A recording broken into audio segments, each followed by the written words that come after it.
ఈరోజు భగవద్గీతలో 13వ అధ్యాయంలో 22వ శ్లోకం యొక్క తాత్పర్యం తెలుసుకుందాం. గురు బ్రహ్మ గురు విష్ణు గురుదేవో మహేశ్వర గురు సాక్షాత్ పరబ్రహ్మ తస్మై శ్రీ గురవే నమః.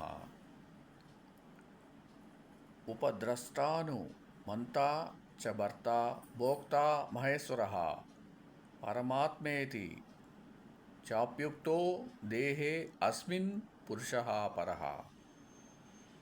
తాత్పర్యం: అతడు ప్రకృతి కార్యమైన ఈ శరీరంలో వెలయుచున్నప్పటికీ స్వతంత్రుడు, గుణాలతో కట్టుబడ్డడు. ఏలయనా అతడు సాక్షి, అనుగ్రాహకుడు, భర్త, భోక్త, మహేశ్వరుడు, పరమాత్మ అని చెప్పబడుతున్నాడు. ఓం సమర్థ సద్గురు సాయినాథ్ మహారాజ్కి జయ. ఓం సమర్థ సద్గురు భరద్వాజ్ మహారాజ్కి జయ. ఓం నమో వాసుదేవాయ నమః.